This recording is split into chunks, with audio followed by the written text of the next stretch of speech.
Hello everyone, I welcome you all to this amazing platform. I am Bhumika Prajapati. हमारी previous ये question की series चल रही है एंड आज का जो हमारा टॉपिक है वो है सिविल डिसोबीडियंस मूवमेंट। तो सिविल डिसोबीडियंस मूवमेंट से रिलेटेड जो भी क्वेश्चंस प्रीवियस ईयर में पूछे गए, सीजीएल एग्जाम ले लो, सीएचएसएल ले लो, एसएससी की, रेलवे, डिफेंस हो गया, और जितनी स्टेट पीएससी जो भी वनडे एग्जाम्स है वहाँ पे जो भी क्वेश्चंस पूछे गए वो सब हमने इस एक लेक्चर में कंपाइल कर दिया।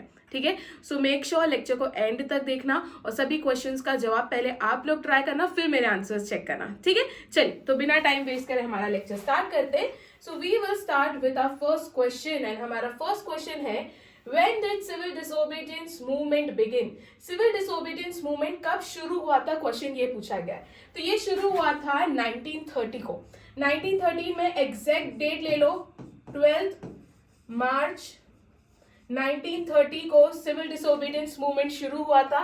यहाँ पर बेसिकली डांडी मार्च किया गया था और ये डांडी मार्च शुरू कब हुआ था? तो 12 मार्च 1930 को कहां से शुरू हुआ था? साबरमती आश्रम से। ओके, कहां से शुरू हुआ था? साबरमती आश्रम से। और यहां से इन्होंने पूरा मार्च किया था, पूरी यात्रा करके कहां गए थे ये लोग? डांडी गए थे। और ये डांडी कब पहुंचे थे? तो ये डांडी पहुंचे थे 6 अप्रैल 1930 और यहीं पर गांधी जी ने आके सॉल्ट लॉ ब्रेक करा था। ठीक है, और यहां से शुरू होता है हमारा सिविल डिसओबीडियंस मूवमेंट। यहां तक बात समझ में आई? अब देखो यहाँ पे थोड़ा सा क्या मैं बैकग्राउंड बता दूं आप लोगों को कि कहां से क्या चीजें शुरू हुई थी। क्विकली देख लेते हैं कि कैसे और क्यों सिविल डिसोबीडियंस मूवमेंट स्टार्ट करा। मैं बात करूं, साइमन कमीशन जो है भारत आया था। ठीक है, आप लोग मुझे क्विकली कमेंट सेक्शन में बताइए साइमन कमीशन कौन से साल में भारत आया था। ये साइमन कमीशन का भारत में बहुत अपोज हुआ है ना, गो बैक साइमन और ऐसे बहुत नारे हमारे वहाँ बोले गए थे। तो साइमन कमीशन का बहुत अपोज हुआ था। ये बेसिकली रिपोर्ट बनाने के लिए आई थी, जो नेक्स्ट एक्ट आने वाला था, जो नेक्स्ट रिफॉर्म्स आने वाले थे, उसकी रिपोर्ट बनाने के लिए आई थी। यहाँ पर जब हम लोग इसे अपोज कर रहे थे तो इंडियंस को चैलेंज दिया गया था। क्या चैलेंज दिया गया था? कि अगर तुम में हिम्मत है ना, अगर तुम्हारी सोसाइटी के सभी सेक्शंस को सेटिस्फाई करके अगर रिपोर्ट बना सकते हो तो बिल्कुल बनाइए। यहाँ पर इंडियन नेशनल कांग्रेस ने उस चैलेंज को एक्सेप्ट करा और यहाँ पर हम लोगों ने नेहरू रिपोर्ट बनाई थी। ठीक है, हम इसके ऊपर डिस्कशंस जो हमारे ऐप पे लेक्चर्स चल रहे हैं उसमें पूरा हमने डिस्कशन करा। अभी हम क्विकली चीजों को देख रहे हैं। इसके बाद इंडियन नेशनल कांग्रेस का दिसंबर का सेशन है 1928 का। इस सेशन में इंडियन नेशनल कांग्रेस ने ब्रिटिश गवर्नमेंट को एक अल्टीमेटम दिया कि हम लोग आपको 1 साल का टाइम दे रहे हैं। उस 1 साल में हम लोगों ने जो आपको नेहरू रिपोर्ट भेजी है उसे क्या करना है? इम्प्लीमेंट करना है। अगर आप लोगों ने इसे इम्प्लीमेंट नहीं करा तो हम लोग एक मास मूवमेंट शुरू कर सकते हैं। इस तरीके का अल्टीमेटम इंडियन नेशनल कांग्रेस ने किसको दिया था? ब्रिटिश गवर्नमेंट को दिया था। समझ में आया? तो यहाँ पर आ गया दिसंबर 1929। ठीक है, पूरे 1 साल हो चुके हैं बट अभी तक ना तो इस रिपोर्ट पे किसी तरीके की कुछ रिस्पॉन्स आया, ना कोई डिस्कशन हुआ है, ना ही इसको इम्प्लीमेंट करा है। तो एज दे सेड कि उन्होंने डिसाइड करा था कि वो लोग क्या करेंगे? मास मूवमेंट शुरू करेंगे। सो ये जो दिसंबर 1929 का सेशन है इंडियन नेशनल कांग्रेस का, बहुत इंपॉर्टेंट है। ये लाहौर सेशन है। कौन सा सेशन है? लाहौर सेशन। क्यों बहुत इंपॉर्टेंट है? बिकॉज यहीं पर इंडियन नेशनल कांग्रेस ने अपना गोल चेंज करा था कि अब हमें डोमिनियन स्टेटस नहीं चाहिए, अब हमें क्या चाहिए? पूर्ण स्वराज चाहिए, कंप्लीट इंडिपेंडेंस चाहिए। सो बिकॉज यहाँ पर 1928 में वो लोग अल्टीमेटम दे चुके थे कि हम लोग क्या करने वाले हैं? एक मास मूवमेंट स्टार्ट करेंगे। अगर आपने नेहरू रिपोर्ट इंप्लीमेंट नहीं करी, उसी का रिजल्ट था कि 1929 में पहले तो इन लोगों ने गोल चेंज करा, फिर इन लोगों ने गांधी जी को इंसिस्ट करा कि प्लीज आपको एक अब मास रिवॉल्ट करने की जरूरत है, मास मूवमेंट करने की जरूरत है। यही गांधी जी ने सिविल डिसोबीडियंस मूवमेंट करने का शुरू करा, सोचा था और फिर शुरू करा। बेसिकली सिविल डिसोबीडियंस मूवमेंट शुरू करने से पहले गांधी जी वाज लुकिंग के मैं एक सेंट्रल आइडिया, एक सेंट्रल फॉर्मूला ढूंढूं जिसके आसपास में इस मूवमेंट को शुरू कर सकता हूं, है ना। फिर उन्होंने बहुत सारी चीजें देखी कि किस किस तरीके के टैक्स इंपोज किए जा रहे हैं। तब उनको पता चलता है सॉल्ट टैक्स के बारे में। काय के बारे में पता चलता है? सॉल्ट टैक्स के बारे में, राइट। पता है ब्रिटिश गवर्नमेंट कितना टैक्स इंपोज करी थी? 65 से 75% टैक्स जो है इस पे इंपोज किया जा रहा था, सॉल्ट टैक्स था हमारा। और इससे ब्रिटिश गवर्नमेंट 15% रेवेन्यू जनरेट करती थी। मतलब कि पूरा इंडिया में वो जितना रेवेन्यू जनरेट कर रही है अलग अलग चीजों से, उसमें से 15% अकेला रेवेन्यू वो लोग सॉल्ट टैक्स से जनरेट कर रहे थे। तो जब गांधी जी को पता चला कि उन्होंने कहा ये तो बहुत इनह्यूमन टैक्स है, जिस तरीके से हमारे लिए एयर, ऑक्सीजन, इन चीजों की जरूरत है, उसी तरीके से सॉल्ट भी हमारे एक बेसिक नेसेसिटी है, तो इस तरीके का इनह्यूमन टैक्स इन लोगों को नहीं इम्पोज करना चाहिए। हर घर में यूज होता है सॉल्ट, तो है ना। तो इसलिए गांधी जी को एक सेंट्रल आइडिया मिल गया, दैट वाज सॉल्ट टैक्स। और इसी के पास में, इसी के आसपास जो है, उन्होंने क्या कर दिया, मतलब इस टॉपिक को सेंट्रल आइडिया बनाया और उन्होंने सिविल डिसोबीडियंस मूवमेंट स्टार्ट करा था। सिविल डिसोबीडियंस मूवमेंट मतलब ही क्या है, सिविल कोई भी लॉ या कोई पर्टिकुलर चीज जो उनको गवर्नमेंट ने करने को बोली, उस चीज को डिसोबे करना। क्लियर है। तो यहाँ पर इस तरीके से सिविल डिसोबीडियंस मूवमेंट जो है शुरू हुआ था। समझ आया आप लोगों को? चलिए अब बढ़ते हैं। आई होप मैंने आप लोगों का ज्यादा टाइम नहीं लिया, बट मैंने सारी इंपॉर्टेंट चीजें आप लोगों को बता दी, एक टाइमलाइन बना दिया हमने। चलिए अब बढ़ते हैं हमारे नेक्स्ट क्वेश्चन की तरफ। नेक्स्ट क्वेश्चन है हमारा, at which Congress session was the working committee authorised to launch a programme of civil disobedience movement. तो ये कहाँ का सेशन था? तो ये सेशन था हमारा लाहौर का। तो इसका करेक्ट आंसर हो जाएगा ऑप्शन बी। अभी हम लोगों ने 1929 का लाहौर सेशन क्या कर लिया है, डिस्कस कर लिया है। चलिए नेक्स्ट क्वेश्चन देख लेते हैं। Which event mark the beginning of civil disobedience movement. तो जो दांडी मार्च था, this marks the beginning of civil disobedience movement. एक बार क्विकली मुझे बता दीजिए, साबरमती आश्रम से इसको शुरू करा था। डेट आप सभी को याद होनी चाहिए, 12 मार्च 1930। ठीक है। ये दांडी कब पहुंचे थे? दांडी कब पहुंचे थे? तो ये दांडी पहुंचे थे 6 अप्रैल 1930। ठीक है। ये यात्रा उन्होंने कितने दिन में पूरी करी थी? तो 24 डेज में उन्होंने इस यात्रा को पूरा करा था। और कितना किलोमीटर ट्रेवल करे हैं? तो 390 किलोमीटर बोल लो या 240 माइल्स बोल लो। ठीक है।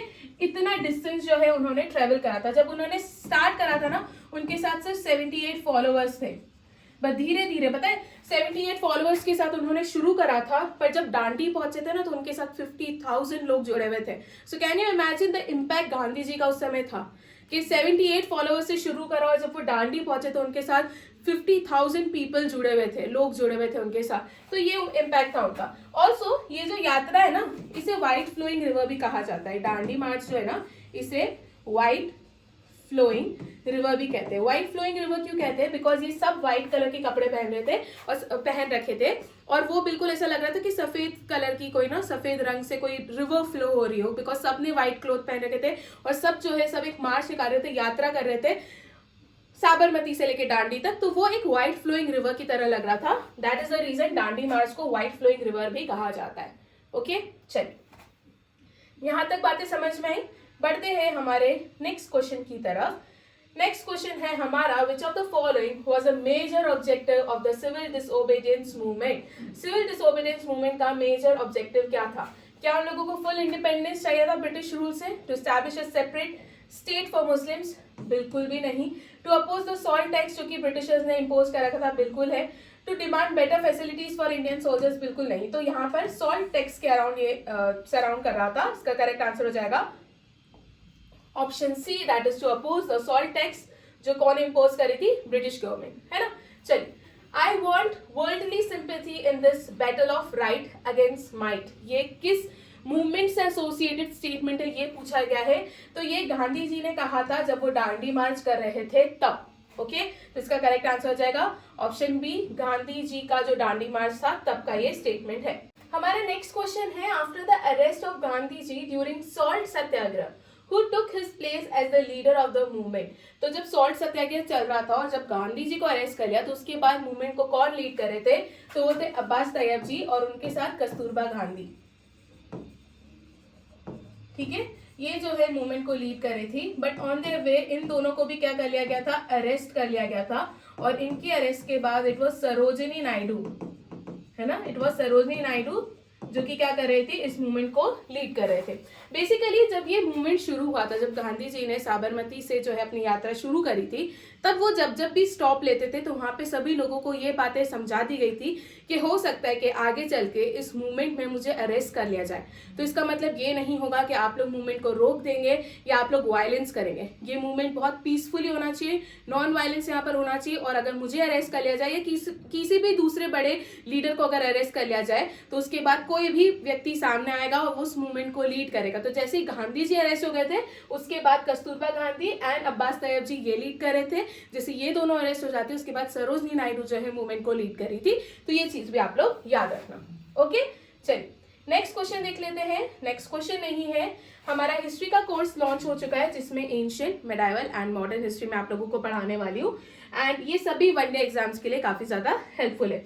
यूपीएससी ले लो, स्टेट पीएससी ले लो, एसएससी ले लो, रेलवे, डिफेंस, इन सभी एग्जाम्स के लिए ये बहुत ज़्यादा हेल्पफुल है। अब इस कोर्स को परचेज कहाँ से कर सकते हैं, तो पूजा जन क्लासेस ऐप जो है प्ले स्टोर से डाउनलोड करना है। इस पर आपको ये हिस्ट्री का कोर्स देखने को मिलेगा। एंड मेक श्योर पहले जो डेमो लेक्चर अटैच कर रखा है उसे देखना और फिर डिसाइड करना कि आपको ये परचेज करना चाहिए या नहीं, है ना। ओके, चलिए इसके अलावा हमारी एसएससी सीजीएल 2025 की टेस्ट सीरीज है, ये सिर्फ 99 रुपीज की है। आप इसे भी पूजा जैन क्लासेस ऐप से परचेज कर सकते हैं। इसमें जियोग्राफी, इकोनॉमिक्स, पॉलिटी, बायोलॉजी और स्टैटिक जीके जो हमारे जनरल अवेयरनेस वाले जो सब्जेक्ट है ना, उन सबके आपको यहाँ पर टेस्ट सीरीज देखने को मिलेगी। और हमारी मंथली करंट अफेयर्स की मैगजीन आ चुकी है नवंबर की, ये भी आप परचेज कर सकते हैं। ठीक है, चलिए इसके अलावा हमारे पास क्या है, तो बैंकिंग मैगजीन है दिसंबर 2024 की, जिसमें आपको थियोरी और 100 एमसीक्यू क्वेश्चंस देखने को मिल जाएंगे।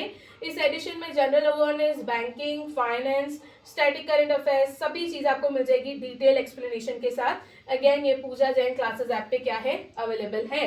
इसके अलावा दिसंबर 2024 की करंट अफेयर्स की मैगजीन, यहाँ पे 200 एमसीक्यूज और 1 लाइनर्स भी आपको देखने को मिलेंगे। सिर्फ 20 रुपीज का है। पूरी न्यूज यहाँ पर आपको कंपाइल्ड देखने को मिलेगी। आप इसे भी पूजा जैन क्लासेस ऐप से क्या कर सकते हैं, परचेस कर सकते हैं। ओके, बढ़ते हैं हमारे क्वेश्चन की तरफ। नेक्स्ट क्वेश्चन है, where was Mahatma Gandhi when a raid was made by Congress volunteers on Dharasana salt depot. तो इस समय गांधी जी जो है वो हो चुके थे अरेस्ट और वो थे येरवड़ा जेल में। बेसिकली जब उन्होंने डांडी में सॉल्ट लॉ ब्रेक करा, उसके बाद उन्होंने एक लेटर भेजा था उस समय जो वाइसरॉय थे उनको, जिनका नाम क्या है, इरविन, है ना। इनको जो है क्या भेजा था, यहाँ पर इन्होंने लॉर्ड इरविन को एक लेटर भेजा था और ओपनली चैलेंज करा था कि मैं धरसाना में भी जाके सॉल्ट लॉ ब्रेक करूंगा, तुम जो उखाड़ सकते हो उखाड़ लो, है ना। इस तरीके का लेटर उन्होंने लॉर्ड इरविन को भेजा था। तो यहीं पर जब वो धरसाना पहुंच रहे थे उस दौरान बीच में, बिकॉज अब लॉर्ड इरविन समझ चुके थे कि अगर अब इसको नहीं रोका ना तो ये मूवमेंट बहुत बड़ा हो जाएगा। सो गांधी जी को अरेस्ट करना यहाँ पर बहुत ज्यादा इंपॉर्टेंट था, तो इसलिए उन्होंने गांधी जी को अरेस्ट कर लिया। फिर कस्तूरबा गांधी और तैयब जी उन्होंने मूवमेंट लीड करा, फिर उन दोनों को भी अरेस्ट कर लिया गया। तो फिर सरोजिनी नायडू ने मूवमेंट को लीड करा, तो वो चीज भी आप लोग याद रखना। ओके, चलिए नेक्स्ट क्वेश्चन की तरफ बढ़ते हैं। Where did the Dandi march begin. तो दांडी मार्च कहाँ से शुरू हुआ था, साबरमती आश्रम से। कौन सी डेट है, डेट बिल्कुल याद हो जानी चाहिए, 12 मार्च 1930। और वो दांडी पहुंचे कब थे, 6 अप्रैल 1930। कितने दिन में उन्होंने इस यात्रा को पूरा करा था, 24 डेज। कितना किलोमीटर ट्रेवल करे थे, 390 किलोमीटर। इसको व्हाइट फ्लोइंग रिवर के नाम से भी जाना जाता है। ओके, चलिए नेक्स्ट क्वेश्चन देख लेते हैं। नेक्स्ट क्वेश्चन है हमारा, which was the major reason for the success of civil disobedience movement. तो जो सिविल डिसोबीडियंस मूवमेंट है उसके सक्सेस का सबसे बड़ा कारण ये था कि जहां ये यात्रा दांडी मार्च जब गांधी जी ने सिर्फ 78 फॉलोअर्स से शुरू करी थी और वो 50,000 लोगों तक पहुंच चुकी थी जब वो दांडी पहुंचे थे। तो यहाँ पर हमें मास पार्टिसिपेशन देखने को मिला है लोगों का, और वही रीजन है इस मूवमेंट के सक्सेसफुल होने का। क्लियर है, चलिए नेक्स्ट क्वेश्चन की तरफ बढ़ते हैं। Which of the following statement is not correct about Mahatma Gandhi Dandi march. तो इसमें से कौन सा स्टेटमेंट दांडी मार्च से रिलेटेड करेक्ट नहीं है। पहला स्टेटमेंट कह रहे हैं कि it was an all together pedestrian, मतलब पैदल जो है यहाँ पे मार्च किया गया था। ये बिल्कुल करेक्ट है, बिल्कुल सही है। कितने किलोमीटर ट्रेवल करे थे, 390 kilometre. It started from Sabarmati आश्रम एंड दांडी में जाके खत्म हुआ था, ये स्टेटमेंट भी करेक्ट है। The entire march from Sabarmati was covered in 24 days, ये भी बिल्कुल सही है, 24 days। 390 किलोमीटर, बिल्कुल करेक्ट है। और ये मार्च स्टार्ट हुआ था, ये जो दांडी मार्च है ये 15 मार्च 1930 को शुरू हुआ था, बिल्कुल गलत। हमने अभी देखा ये कब हुआ था, 12 मार्च को जो है शुरू हुआ था। तो इसका करेक्ट आंसर हो जाएगा ऑप्शन डी, जो कि क्या है, गलत स्टेटमेंट है दांडी मार्च से रिलेटेड। ओके, चलिए नेक्स्ट क्वेश्चन देख लेते हैं। Which agreement resulted in temporary suspension of civil disobedience movement. तो यहाँ पर 1931 में कौन सा एग्रीमेंट हुआ था जिसके बाद टेम्पररी जो है क्या करा था, सिविल डिसोबीडियंस मूवमेंट को सस्पेंड कर दिया गया था। सो मैंने अभी आप लोगों को बताया कि साइमन कमीशन जो है, साइमन कमीशन की जो रिपोर्ट उन्होंने दी थी ब्रिटिश गवर्नमेंट को, इस रिपोर्ट पे डिस्कशन करने के लिए ब्रिटिश गवर्नमेंट ने कुछ राउंड टेबल कॉन्फ्रेंसेस ऑर्गेनाइज करी थी। राउंड टेबल कॉन्फ्रेंसेस जो है ऑर्गेनाइज करी थी कहां पर, लंदन में। ठीक है, सो 1930 में इसकी पहली राउंड टेबल कॉन्फ्रेंस हुई थी, जिसमें उस समय भारत की सबसे बड़ी पार्टी, सबसे बड़ी जो ऑर्गेनाइजेशन थी वो थी इंडियन नेशनल कांग्रेस। उन लोगों ने इसमें क्या करा था, पार्टिसिपेट नहीं करा था।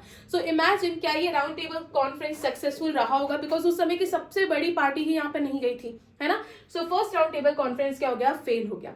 यहीं पर ब्रिटिश गवर्नमेंट जो है वो क्या करने लगी, प्रेशर बनाने लगी लॉर्ड इरविन के ऊपर, जो उस समय वाइसरॉय थे, कि आप कुछ भी करिए, हमें सेकेंड जो राउंड टेबल कॉन्फ्रेंस है उसमें गांधी जी होने चाहिए, चाहे आपको कुछ भी करना पड़े। तो यहाँ पर लॉर्ड इरविन जो है ना, उन्होंने क्या करना शुरू करा, यहाँ पर गांधी जी से डायलॉग करना, बातें करना शुरू करी। 14-15 डेज हुए और 14-15 डेज के बाद हमें देखने को मिलता है कि 5 मार्च को इन लोगों ने गांधी इरविन पैक्ट जो है क्या करा था, साइन करा था 1931 में। ठीक है, कौन सी डेट है, 5 मार्च 1931 में गांधी इरविन पैक्ट हुआ था, जिसके बेसिस पर गांधी जी ने ये कहा था कि हम टेम्परेरी सिविल डिसोबीडियंस मूवमेंट जो है सस्पेंड कर रहे हैं और हम लोग जो है क्या करेंगे, second round table conference attend करने आएंगे। ठीक है, तो सिर्फ सेकेंड राउंड टेबल कॉन्फ्रेंस में गांधी जी और इंडियन नेशनल कांग्रेस पार्टिसिपेट करे, इसलिए जो है ये गांधी इरविन पैक्ट हुआ था। क्लियर है, चलिए नेक्स्ट क्वेश्चन देख लेते हैं। नेक्स्ट क्वेश्चन है हमारा, which resolution was adopted at Lahore session of 1929 that led to the civil disobedience movement. तो यहाँ पर कौन सा रेजोल्यूशन अडॉप्ट किया गया था, तो वो था पूर्ण स्वराज का। मैंने आपको बताया था लाहौर सेशन 1929, यहीं पर जो इन्होंने डिसाइड करा था कि वो अपना गोल जो है डोमिनियन स्टेटस से चेंज करके क्या चाहते हैं, पूर्ण Swaraj, that is complete independence ये लोग चाहते हैं, है ना। इन्होंने दिसंबर 1929 को लाहौर रिवर के, लाहौर रिवर बोल रही हूँ, सॉरी, रावी रिवर जो है ना, रावी रिवर के किनारे जो है हमारा ट्राई कलर जो फ्लैग था उसको भी होइस्ट करा था और यहीं पर उन्होंने डिसाइड करा था कि वो लोग क्या करने वाले हैं, अपना गोल चेंज करने वाले हैं, दैट इज टू पूर्ण स्वराज। क्लियर है, चलिए नेक्स्ट क्वेश्चन देख लेते हैं। नेक्स्ट क्वेश्चन हमारा क्वेश्चन नंबर 13 है, जो कि है Gandhi Irwin pact was signed in. तो गांधी इरविन पैक्ट कब हुआ था, 1931, सॉरी ये 8 नहीं है, ये 5th है ना, 5 मार्च 1931 में ये पैक्ट हुआ था। याद रखना, इसकी बैकग्राउंड की चीजें मैं आपको बता चुकी हूँ। Who played an important role in signing of Gandhi Irwin Pact? तो बेसिकली यहाँ पर एक मीडिएटर की तरह काम करा था तेज बहादुर सप्रू ने। ठीक है, तेज बहादुर सप्रू एक लॉयर थे, उन्होंने एक मीडिएटर की तरह काम करा था गांधी जी और उस समय जो ब्रिटिश गवर्नमेंट थी उनके बीच में, ताकि इन दोनों के बीच में इस पैक्ट को साइन करवाया जा सके और ताकि ये second round table conference attend करे। ठीक है, तो मीडिएटर की तरह काम करा था किसने, तेज बहादुर सप्रू ने। चलिए नेक्स्ट क्वेश्चन देख लेते हैं। Who of the following persons called Irwin and Gandhi the two Mahatmas? तो गांधी जी और इरविन को जो है टू महात्मास किसने कहा था, तो इट वाज सरोजनी नायडू। सरोजनी नायडू ने गांधी जी और इरविन को टू महात्मास कहा था। After noticing the expansion of civil disobedience movement, viceroy lord Irwin he release Mahatma Gandhi. उन्होंने 26 जनवरी 1931 को उनको रिलीज कर दिया और यहाँ पर कॉन्वर्सेशंस एंड डायलॉग शुरू होते हैं गांधी जी और इरविन के बीच में, जहां पर मीडिएटर की तरह काम कर रहे थे तेज बहादुर सप्रू और एम.आर. जयकर, दोनों नाम याद रखना। ठीक है, so the pact known as Gandhi Irwin pact, ये 5 मार्च 1931 को हुआ था और इसमें सरोजनी नायडू ने इन दोनों को क्या कहा था, the two Mahatmas. Next question है question number 16। Gandhi ji stayed with the foreign journalist in his Sabarmati Ashram during Dandi march. तो वो जर्नलिस्ट कौन थे? तो वो थे वेब मिलर। अच्छा, आप लोगों को पता है जब गांधी जी दांडी पहुंचे थे, जब उन्होंने सॉल्ट लॉ ब्रेक करा था, तो उन्होंने कहा था कि जब तक मैं भारत को आजादी नहीं दिला दूंगा तब तक मैं साबरमती आश्रम में कदम नहीं रखूंगा। एंड क्या आपको पता है ये बात बिल्कुल सही है, जब तक इंडिया को इंडिपेंडेंस नहीं मिल गया था वो तब तक साबरमती आश्रम नहीं गए थे। तो कैन यू इमेजिन 1930 की बात है, ठीक है, और हमें आजादी कब मिली? 1947। ये तब तक जो है साबरमती आश्रम नहीं गए थे। तो ये एक बात है, वो भी याद रखिएगा आप लोग। इसका करेक्ट आंसर है वेब मिलर। ओके, चलिए next question. Red shirt organisation was founded to. Red shirt organisation जो है इसके फाउंडर कौन थे? तो इसके फाउंडर थे खान अब्दुल गफर खान, ठीक है। इनको फ्रंटायर गांधी भी कहा जाता है। इन्होंने इस ऑर्गेनाइजेशन को इस्टेब्लिश करा था ताकि ये ब्रिटिशर्स को वहां से बाहर निकाल फेंके। To throw out the Britishers उन्होंने रेड शर्ट ऑर्गेनाइजेशन इस्टेब्लिश करी थी। कि इन्होंने खान अब्दुल गफर खान, जिनको फ्रंटायर गांधी के नाम से भी जाना जाता है, ठीक है, तो इन्होंने जो है एक रेड शर्ट मूवमेंट स्टार्ट करा था जिसे खुदाई खिदमतगार भी कहा जाता है, जिसका मतलब होता है सर्वेंट्स ऑफ गॉड, ठीक है। सो इंडियन नेशनल कांग्रेस को सपोर्ट करने के लिए जब सिविल डिसोबीडियंस मूवमेंट चल रहा था तब खान अब्दुल गफर खान जो है वो भी इसमें पार्टिसिपेट कर रहे थे, एक्टिवली उन्होंने भी पार्टिसिपेट करा था और उन्होंने खुदाई खिदमतगार ऑर्गेनाइजेशन एस्टैब्लिश करी थी। ओके, चलिए, तो to throw out the Britishers, ये आंसर इसका करेक्ट था। Next, the leader of Lal Kurti movement. तो लाल कुर्ती मूवमेंट वही है, रेड शर्ट मूवमेंट जो हमने देखा ना, ये वही है लाल कुर्ती मूवमेंट। ये किसने शुरू करा था? तो खान अब्दुल गफर खान, ठीक है। इनको फ्रंटायर गांधी के नाम से भी जाना जाता है, याद रखिएगा। ओके, चलिए नेक्स्ट क्वेश्चन देख लेते हैं। जियातरन मूवमेंट ये कहाँ पर शुरू हुआ था? तो ये मूवमेंट शुरू हुआ था मणिपुर में, ठीक है। यहाँ पर एक नागा ट्राइबल महिला थी जिनका नाम है गेडिन लियू। उन्होंने सिविल डिसोबीडियंस मूवमेंट शुरू करा था, इनकी लीडरशिप में ये मूवमेंट शुरू हुआ था। कहाँ पर? मणिपुर में। तो दोनों चीजें याद रखना इंपॉर्टेंट है। इसका करेक्ट आंसर हो जाएगा option C, that is Manipur. Next question है हमारा, who of the following organized march on Tanjore coast to break down the salt law in April 1930। तो वो कौन थे? तो वो थे सी राजा गोपालाचारी, ठीक है। सी राजा गोपालाचारी ने एक मार्च शुरू करा था जिसे वेदारण्यम मार्च कहा जाता है या वेदारण्यम सत्याग्रह के नाम से भी जाना जाता है। ये एक फ्रेमवर्क था non violent civil disobedience movement का इन ब्रिटिश इंडिया, जो कि दांडी मार्च की ही लाइंस पर क्या था, शुरू किया गया था। मतलब गांधी जी जहां पर एक तरफ जिन्होंने दांडी मार्च शुरू करा था, वहीं पर सी राजा गोपालाचारी ने तंजौर कोस्ट में भी सॉल्ट लॉ ब्रेक करा था। तो ये चीज भी आप लोग याद रखिएगा। और इसको कौन सा मार्च या कौन सा सत्याग्रह कहा जाता है? तो वेदारण्यम मार्च या वेदारण्यम सत्याग्रह के नाम से भी ये जाना जाता है। इसके अलावा एक और याद रखना है, चौकीदारी टैक्स ये लोग इम्पोज करते थे, है ना। ये चौकीदारी टैक्स इम्पोज करते थे विलेजर्स के ऊपर। तो इस चौकीदारी टैक्स के अगेंस्ट भी इन लोगों ने सिविल डिसोबीडियंस मूवमेंट क्या करा था, शुरू करा था। बेसिकली बिकॉज विलेजेस में ज्यादा पुलिस फोर्स नहीं होती थी, तो ब्रिटिश गवर्नमेंट क्या करती थी, वो यहाँ पर इन लोगों को, इन गांव के लोगों में से ही किसी एक को चौकीदार अपॉइंट कर लेती थी, जिसका काम होता था इस विलेज की प्रोटेक्शन करना, है ना। और उसके रिटर्न में वो इन लोगों से चौकीदारी टैक्स लेती थी। तो ये एक चौकीदारी टैक्स के अगेंस्ट भी सिविल डिसोबीडियंस मूवमेंट क्या हुआ था, शुरू हुआ था। नेक्स्ट क्वेश्चन है, when did Dandi march begin. तो दांडी मार्च कब शुरू हुआ था? तो ये शुरू हुआ था 12 मार्च 1930 और ये खत्म कब हुआ था? तो 6 अप्रैल 1930। दोनों डेट्स आप लोगों को याद रखनी है, ठीक है।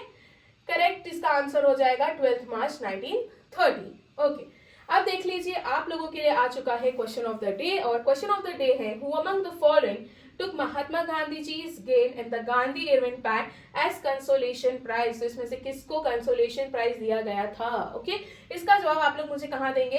कमेंट सेक्शन में। एंड इसी के साथ हमारा आज का जो लेक्चर है वो खत्म होता है। So thank you so much. I hope so आप लोगों को सारी चीजें अच्छी लगी होगी, समझ में आया होगा, क्वेश्चंस अच्छे लगे होंगे। And make sure question of the day का जवाब आप लोग कमेंट सेक्शन में दें। एंड अगर आपको कोई डाउट है अपार्ट फ्रॉम क्वेश्चंस, अगर टॉपिक से रिलेटेड भी कोई डाउट है तो आप लोग मुझसे कमेंट सेक्शन में पूछ सकते हैं, ठीक है। So thank you so much, मिलते हैं नेक्स्ट लेक्चर।